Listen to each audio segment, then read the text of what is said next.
आप सबको डॉक्टर रजनी रमन झा सह आचार्य संस्कृत विभाग राजकीय महारानी सुदर्शन कन्या महाविद्यालय बीकानेर का नमस्कार स्वीकार। हमने अभी तक भवती, भवतः, भवंती, भवसी 4 रूपों की सिद्धि तिङन्त प्रकरण में कर ली है। आपको अभी तक कुछ कुछ आइडिया जो है, कुछ कुछ मूल बातें जो हैं वो समझ में आने लगी होंगी। जैसे कि भू धातु है, लट लकार है, परस्मय पद है, तिंग प्रत्यय क्या है, और वर्तमाने लट से लट आता है, और तिप तसजी से तिंग प्रत्यय आते हैं। इस तरह की कुछ बातें आपको समझ में आने लगी होंगी। मैं यह चाहता हूँ कि भू धातु का जो लट लकार है वह आपके मस्तिष्क में अच्छी तरह से बैठ जाए। हालांकि मैं इसको संक्षेप में भी बता सकता हूँ, क्योंकि जो अभी जो सिद्धि हम कर रहे हैं वह भवथः है, और इसकी सिद्धि लगभग लगभग क्या मतलब है ही भवतः की तरह ही सिद्धि है। इसकी अंतर यह है कि भवतः प्रथम पुरुष का द्विवचन है और भवतः मध्यम पुरुष का द्विवचन है। तो जहाँ प्रथम पुरुष के द्विवचन में तस् प्रत्यय लगता है, वहीं मध्यम पुरुष के द्विवचन में थस प्रत्यय लगता है। तो तिप तस झी सिप थस मिप वस मस, तो थस है। तो इसी के साथ इसको समझने का प्रयास करते हैं। मान लीजिए कि भू धातु है, भू धातु तो है ही, और भू धातु से लट लकार में मध्यम पुरुष द्विवचन में लट लकार परस्मय पद मध्यम पुरुष द्विवचन में भवथः बनता है। ठीक है। तो क्या हुआ, भवती, भवतः, भवंती, भवसी, भवथा। तो भू धातु से कर्ता अर्थ में वर्तमान काल में वर्तमाने लट सूत्र से लट प्रत्यय का योग हुआ। लट में ल, अ और ट की संज्ञा, ल, अ और ट 3 अक्षर हैं। तो अ जो है वो उपदेश में अनुनासिक है, अनुनासिक और अच भी है। अच मतलब स्वर है और अनुनासिक है क्योंकि इसके ऊपर चंद्र बिंदी और अ उच्चारण होता है, इसका अ उच्चारण नहीं होता, तो अ अनुनासिक हो गया।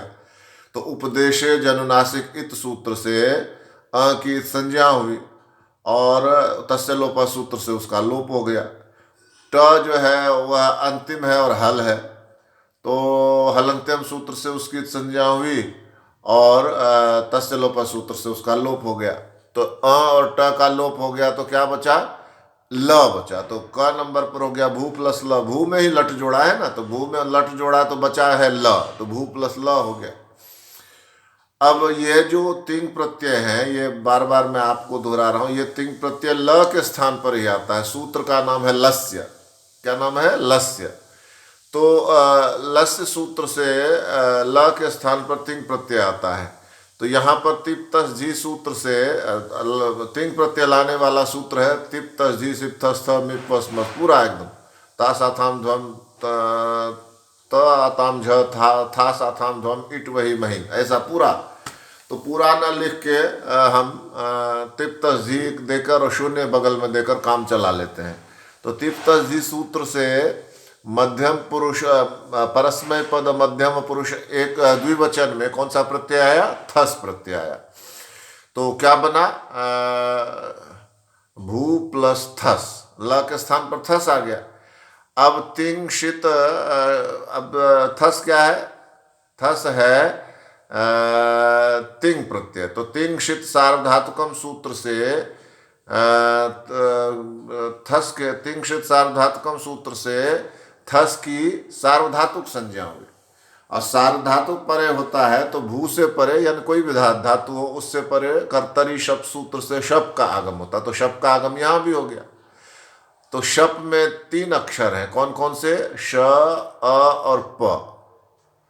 तो श कौन सा, शंकर वाला, प हलंत, श हलंत हो गया, प हलंत हो गया, अ बीच में है। तो श जो है उसकी लशक को तद्धित सूत्र से इत संज्ञा होती है, और प की कौन से सूत्र से इत संज्ञा होती है, हलंत्यम सूत्र से। तो श और प दोनों की इत संज्ञा हो गई और तस्य लोप से दोनों का लोप हो गया। तो शेष क्या बचा? अ। तो क्या बना? भू प्लस अ प्लस थस। हाँ, एक बात मैं बताना भूल गया, जो कि हालांकि मैंने उसमें पीडीएफ में जो मैं आपको भेजूंगा उसमें लिखा है, उस समय ध्यान नहीं रहा। वो क्या है कि थस जब हमने ल के स्थान पर थस लिया, तो थस में थ और स है, था पूरा, मतलब थ और स। तो स जो है अंत में है, और हल भी, हल मतलब व्यंजन है, तो हलंत्यम सूत्र तो इस पर भी लागू होना चाहिए, अंतिम हल है। तो अंतिम हल है तो हलंत्यम सूत्र लागू होके इसकी भी संज्ञा होनी चाहिए, और इसकी संज्ञा होने से ये तस्य लोपस, इसका लोप होना चाहिए। पर ऐसा नहीं होता। क्यों नहीं होता? ऐसा होगा तो फिर भवथा बनेगा ही नहीं। तो क्यों नहीं बनेगा? क्योंकि भव स निकल जाएगा तो भवथ बन जाएगा। हम सिद्ध क्या कर रहे हैं? भवथा। इसका मतलब स बचा रहना चाहिए। तो इस स की इस थस को जो तिप्त झी सिप्त वस्मस्त आताम झ था सा साम ध्वम इट वही महिंग, जो 18 प्रत्यय हैं, इनको विभक्ति भी कहते हैं। क्या कहते हैं? विभक्ति। तो विभक्ति जब कहते हैं तो स जो है स त थ द ध न, स और म, ये 7 अक्षर है, 5 2 7। तो इन 7 अक्षरों को त थ द ध न और स और म, इन 7 अक्षरों को क्या कहते हैं कि इनकी संज्ञा नहीं होती है। इनकी संज्ञा नहीं होती है तो स की संज्ञा नहीं हुई तो उसका लोप भी नहीं हुआ। तो लोप नहीं हुआ तो थस का थस रह गया। तो अब क्या हुआ? भू प्लस थस, और बाद में भू प्लस अ प्लस थस हमने शब्द का पढ़ा है। अब अ जो है, अ किसका है? अ है शप का। तो शप में श की इत संज्ञा हुई, इसलिए शित है। आपको बताया था प की इत संज्ञा होने से पित्त, इसलिए पित्त भी है, शीत भी है और पित्त भी है। लेकिन पित्त की अभी आवश्यकता नहीं है, इसलिए अभी शित मान के काम चलाएंगे।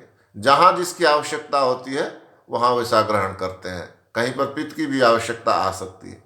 सार्वधातुकम अपित आगे एक सूत्र आता है, उसमें अपित्त की बात होती है, जो पित्त नहीं है। प की जो इत संज्ञा जिसकी नहीं है उसको उस समय देखेंगे। अभी तो यह जाने कि अ जो है वह शप है, शप होने के कारण से शीत है।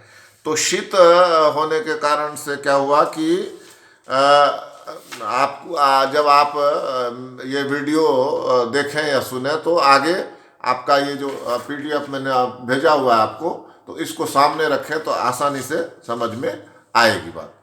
तो क्या हुआ कि शीत है, तो इसलिए तिंग शीत सार्वधातुकम सूत्र से अ भी सार्वधातुक हुआ, अ भी सार्वधातुक हुआ। तो इसके परे रहते भू के ऊ का गुण, भू के ऊ का गुण, गुण क्या? भू के ऊ का गुण क्या?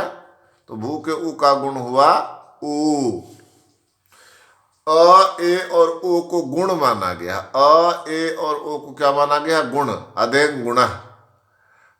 तो यहां पर अ का गुण अ है, आ का गुण अ है, ई और ई का गुण ए है, और ऊ का गुण ओ है। ऊ और ऊ, बड़ा ऊ, दोनों का गुण ओ होता है। तो यहां ऊ है, भू भू भ ऊ भू। तो मैंने आगे उसको समझाया हुआ है। तो भ ऊ भू, ऊ का गुण क्या हो गया? ओ। तो क्या बना? भो प्लस अ प्लस थस। तो भो प्लस अ प्लस थस। अब आप याद करिए, प्रथम वर्ष में आपने पढ़ा है एचो यवा यावह। प्रथम वर्ष में क्या पढ़ा आपने? एचो यवा यावह। वो क्या कहता है? एचो यवा यावह कहता है कि ओ के स्थान पर अब आदेश हो जाए। ओ के स्थान पर कौन सा आदेश हो जाए? अब। तो भ ओ की जगह अब आ गया, तो ये जो अब है अ भ में मिलेगा जाकर, तो क्या हो जाएगा? पूरा भ। और व है तो व और प्लस अ प्लस थस। अब हलंत व में जो अ है वो मिलेगा तो पूरा व हो जाएगा, तो भवथस। अब भवथस क्या है कि भवथस पद है। पद कैसे है तो कहा कि जिसमें सुप लगता है और जिसमेम तिंग लगता है। तो सुप वाला राम रामो रामा में होता है, वो थोड़ा आपने पढ़ा होगा या नहीं भी पढ़ा हो, लेकिन ये एमए में आपको बहुत ज़्यादा काम आएगा, तो अभी उसको छोड़ते हैं। तिंग जो है तिप तस जी सिप थस थ मिप वसमस त आताम झ था साथाम ध्वम इट वही महिंग। ये जो 18 प्रत्यय हैं इनको तिंग कहते हैं। मैं बार बार दोहरा रहा हूं। तो ये तिंग जिसमें लगते हैं उनको उसको पद कहते हैं। जैसे भवती है तो भवती पद है, उसमें तिप लगा भवती बना, वो पद है। भवता है वो पद है, भवंती है वो पद है। तो यहाँ पर भू में थस लग के भवथस बना है, तो भवथस पद हो गया, भवथस पद हुआ। तो स जो है चूंकि अंत में है भ व थ हलंत स, तो ये स पदांत हुआ। राम में पदांत कौन है? र आ म अ है पदांत। लेकिन करीन में, हाथी जिसको कहते हैं करीन, करीन में पदांत का कौन सा? क अ र ई न है, हलंत न, हलंत न पदांत है। तो यहां भवथस में पदांत कौन है? भ अ व अ थ अ स, स पदांत है, हलंत स। तो जो भी पदांत स होता है उसका पहले तो बनता है रू, रू में से र बचता है, तो यानी र मान लीजिए, रू भी छोड़िए, तो स का होता है र, हलंत र।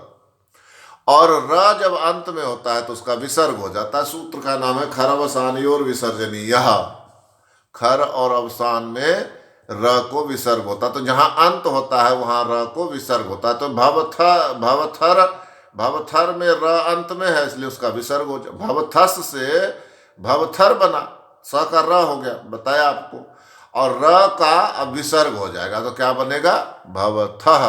तो इसी को हम सीधे कह देते हैं कि स का रुत्व विसर्ग। रुत्व मतलब र हुआ तो रुत्व कहलाया, और उसके बाद विसर्ग हो गया तो रुत्व विसर्ग होकर क्या बन गया? भवथः। इस तरह से किसकी सिद्धि हुई? भवथः रूप की सिद्धि हुई। अब आगे इसके आगे है भवथः, उसको भी देखेंगे। तो इसमें मैंने एक विशेष आप लोगों के लिए, जो केवल देखने और समझने के लिए है, लेकिन इसको हम सूत्र की सिद्धि में नहीं लिखते हैं, वो यह बताया है कि थस में जो स है उसकी संज्ञा क्यों नहीं होती है। अभी भी बताया, फिर दोहरा देता हूं कि थस जो है, थस तिंग प्रत्यय है, और तिंग प्रत्यय को माना गया है विभक्ति। क्या माना गया है? विभक्ति। और विभक्ति जो होती है उसमें अंत में यदि त थ द ध न और स और म, यानी ये 7 अक्षर त थ द ध न स और म, ये अगर 7 अक्षर नहीं हो तो क्या होता है?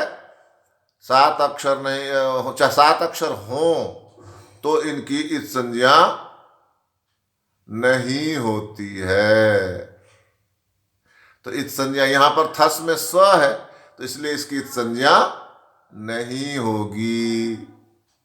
तो इसीलिए जब इस संज्ञा नहीं होगी तो उसका लोप भी नहीं होगा, और लोप नहीं होगा तो थस का थस रह जाएगा। एक तो बात मैंने ये समझाई है। दूसरी बात वही समझाई है कि भवथस पद है।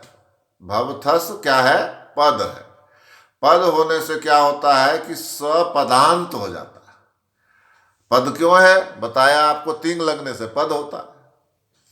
तिंग लग, सुप्तिगंतम पदम सूत्र का नाम, जिसमें सुप लग जाए और जिसमें तिंग लग जाए। जैसे यहाँ तिंग है, तिंग कौन है? थस। 18 प्रत्ययों को तिंग कहेंगे, चाहे उस तिप हो, चाहे तस हो, चाहे जी हो, जो भी हो, ये 18 प्रत्यय तिंग कहलाएंगे। तो तिंग जिसमें लगा वह पद हो गया, इसमें तिंग लगा तो यह क्या हो गया? यह पद हो गया। भवथस, और पद हो गया तो स हो गया पदांत, और स जब पदांत हो गया तो क्या हुआ? स के पदांत होते ही स का र हो गया, और र का हो गया विसर्ग, तो इसलिए बन गया भवथः इति सिद्धम। यही हमने सिद्ध करना था और यही हमने सिद्ध किया। तो इस तरह से हमने एक और रूप सिद्धि पढ़ी। अब आप वीडियो को सामने रखें, मेरी बात सुने और जो कॉपी पर जो आपकी पीडीएफ फाइल में कागज पर लिखा हुआ है उसको मिलान करें तो बहुत आसानी से समझ में आ जाएगा। धन्यवाद।